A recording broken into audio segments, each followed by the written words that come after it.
নমস্কার। আজকের এই ভিডিওর মাধ্যমে আমরা দেখে নেব আপনারা কি করে আপনাদের ট্রেড লাইসেন্স রিনিউ করবেন।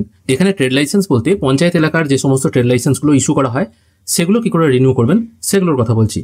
ট্রেড লাইসেন্স রিনিউ করার জন্য আপনারা ডেসক্রিপশনে দেওয়া লিঙ্ক থেকে সরাসরি এই ওয়েবসাইটে চলে আসতে পারবেন। এখানে আসার পর আপনার ট্রেড লাইসেন্স অনুযায়ী আপনার যে ডিস্ট্রিক্ট আছে সেটা প্রথমে এখান থেকে সিলেক্ট করবেন। তারপর আপনার ব্লক কি আছে সেটা এখান থেকে সিলেক্ট করবেন। আপনার গ্রাম পঞ্চায়েতের নাম সেটা সিলেক্ট করবেন এবং রেজিস্ট্রেশন নাম্বার যেটা আছে সেটা এখানে পুট করবেন। এই রেজিস্ট্রেশন নাম্বার বা ডকেট নাম্বারটা পেয়ে যাবেন। ট্রেড রেজিস্ট্রেশন নাম্বার বলে যে নাম্বারটা থাকে সেই নাম্বারটা আপনাকে এখানে বসাতে হবে। এটা সাধারণত 4 নম্বর লাইনে লেখা থাকে। সবকিছু এখানে পুট করে দেওয়ার পর সার্চ অপশানে ক্লিক করবেন। সার্চ অপশানে ক্লিক করার সঙ্গে সঙ্গে যিনি অ্যাপ্লিক্যান্ট ছিলেন তার নাম শো হচ্ছে, কবে রেজিস্ট্রেশন করা হয়েছিল সেটা শো হচ্ছে, কিসের দোকান, কতদিন পর্যন্ত রেজিস্ট্রেশনটা ভ্যালিড ছিল সেটাও কিন্তু এখানে শো হচ্ছে। এবার ঠিক তার পাশেই দেখুন রিনিউয়াল বলে একটা অপশন আছে যেখানে রিনিউয়াল পেন্ডিং দেখাচ্ছে।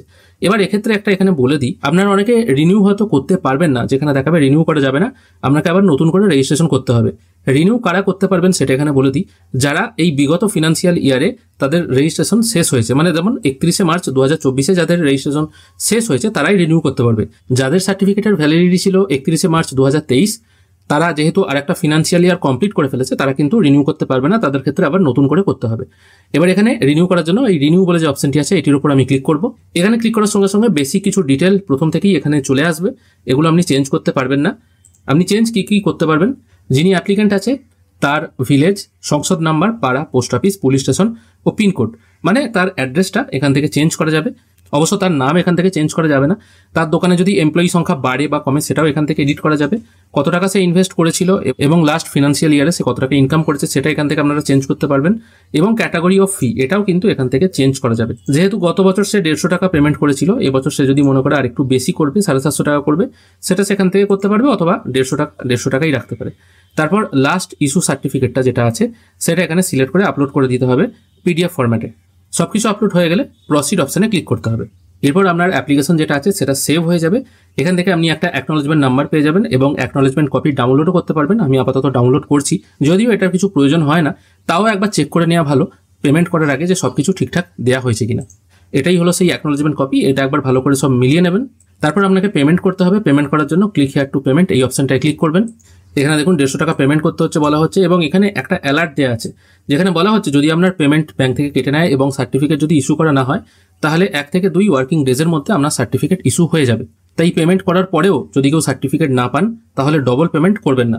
এখানে পে করার জন্য অনলাইন পেমেন্ট এই অপশনটায় ক্লিক করবেন। তারপর প্রসিড টু পে এই অপশনটায় আবার ক্লিক করবেন। তারপর টার্মস অ্যান্ড কন্ডিশন যেটা আছে সেটা অ্যাকসেপ্ট করে নিয়ে এখান থেকে debit card, internet banking, UPI select করতে পারেন। আমি ইউপিআই সিলেক্ট করব। এখানে ইউপিআই আইডিটা পুট করে ক্যাপচাটা পুট করে কমপ্লিট পেমেন্ট অন ফোন এই অপশনটায় ক্লিক করবেন। তাহলেই আপনার ফোনে যে ইউপিআই আইডিটা দিয়েছেন, যেটা পেটিএমের হতে পারে, গুগল পের হতে পারে, ফোনপের হতে পারে, সেখানে একটা ডায়ালগ বক্স আসবে, ওখান থেকে পেমেন্ট করে দিলেই এখানে পেমেন্ট কমপ্লিট হয়ে যাবে এবং সার্টিফিকেট ডাউনলোড অপশনটাও চলে আসবে। যদি সার্টিফিকেট বাই চান্স ডাউনলোড না হয় তাহলে এখানে যে অ্যাকনোলেজমেন্ট নাম্বারটা পেয়েছেন সেটাকে কপি করে নেবেন। এই পেজের বাঁদিকে যে 3 ডট আছে সেখানে ক্লিক করবেন। তারপর ট্রেড এনওসি স্ট্যাটাস এই অপশনটায় ক্লিক করবেন। তাহলে আপনার সামনে একটি স্ট্যাটাস অপশন ওপেন হয়ে যাবে। এখানে আপনার যে অ্যাকনোলেজমেন্ট নাম্বারটা কপি করে নিতে বললাম সেটা এখানে পেস্ট করে নিয়ে সার্চ করে দেখবেন আপনার ট্রেড লাইসেন্সটা রেডি হয়েছে কিনা। যদি রেডি হয়ে গিয়ে থাকে তাহলে এখান থেকেই আপনারা কিন্তু ডাউনলোড অপশন পেয়ে যাবেন। আশা করি আপনাদেরকে বোঝাতে পারলাম আপনারা কি করে ট্রেড লাইসেন্স মানে পঞ্চায়েত এলাকার ট্রেড লাইসেন্স রিনিউ করবেন। আশা করি আজকের এই ভিডিও দেখে যাদের লাইসেন্স রিনিউ করতে প্রবলেম হচ্ছিল তাদের এই প্রবলেমটা সলভ হয়েছে। ভিডিও দেখে যদি ভালো লেগে থাকে অবশ্যই একটি লাইক করবেন।